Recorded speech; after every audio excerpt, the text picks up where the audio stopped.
August 23rd at Mosport Park, 50 miles outside of Toronto, the Heatwave Music Festival featured new wave acts Talking Heads, Rockpile, B52's, Pretenders, and Elvis Costello.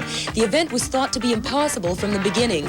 New wave music had yet to be proved commercially viable. The promoters, who were taking a $2 million gamble, held a series of press conferences in New York and Toronto expressing their optimism. As of now, this is the biggest new wave event that's ever happened. So we consider this thing a success as of now. This event is going to work for the artists and the people that attend. The promoters were right. 50,000 fans who paid $25 each had a great day, and so did the bands. But the festival was a financial flop. The investors took a bath. A year later, there are still outstanding lawsuits from investors and contractors seeking to recoup massive losses. New York's Talking Heads had reservations about appearing, but when told the gig paid $75,000, they augmented their original four-piece lineup with 5 other musicians and presented a festive African funk tribe. Most of the other bands were paid $50,000, including the B52's.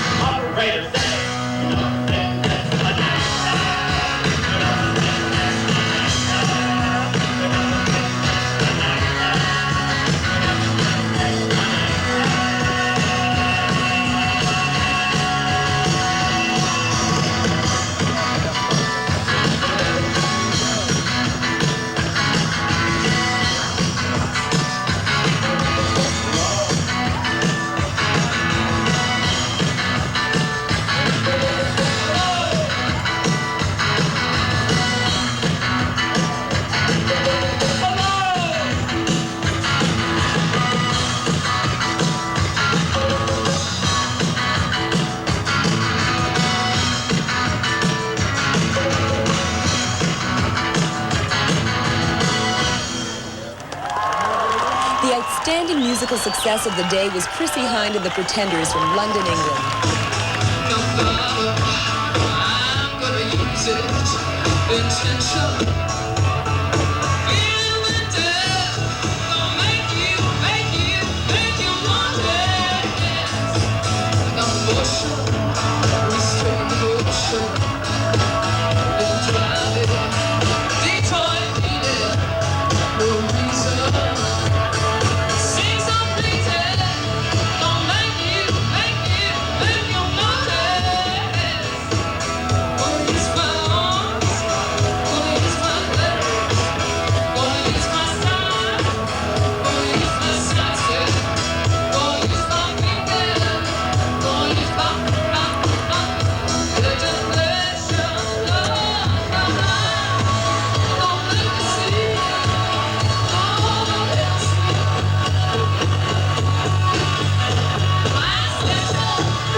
Because, you know, that Alice Cooper hassle, we were told the promoters were worried there were going to be another riot, the police were all over the place. But they were great, the kids were great. I had this great impersonation of Alice Cooper that I was going to do tonight, but they wouldn't let me. I was just going to say, I'm going to do this impersonation of Alice Cooper, watch this, and just hide behind an amplifier, but they wouldn't let me do it. They didn't think it was funny. Don't do that, Chris. What's the feeling you get? I mean, 45,000 fans out there who really care. I don't know, you know, I don't think about that, you know, it's just, it's funny to me. I mean, if you go on stage and think, oh shit, this is going to be real tough, then it's going to be tough, but you don't, you know, I mean, you just got to go on stage and think, oh, this is going to be good. When headliners Elvis Costello and the Attractions began their only North American performance during 1980, Costello was in a jovial mood, playing at what he called the largest outdoor club in the world.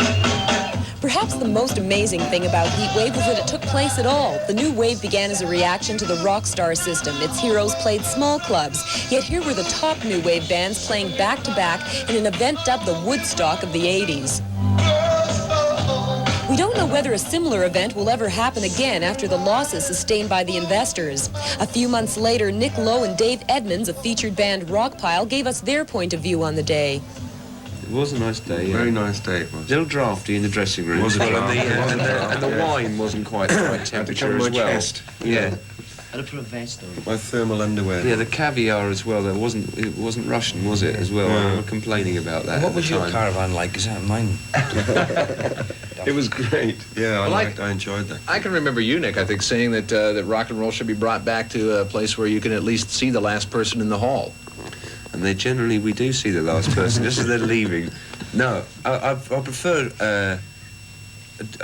I prefer playing smaller places. You know, that huge stadium rock stuff. Well, our stuff just sounds rubbish in those places. Well, anyway. what about the Heatwave Festival? Well, that was different. Well, they gave us a lot of money. There was a substantial check involved there. That's what it came down to? You know, Yeah. every man has his price, you know.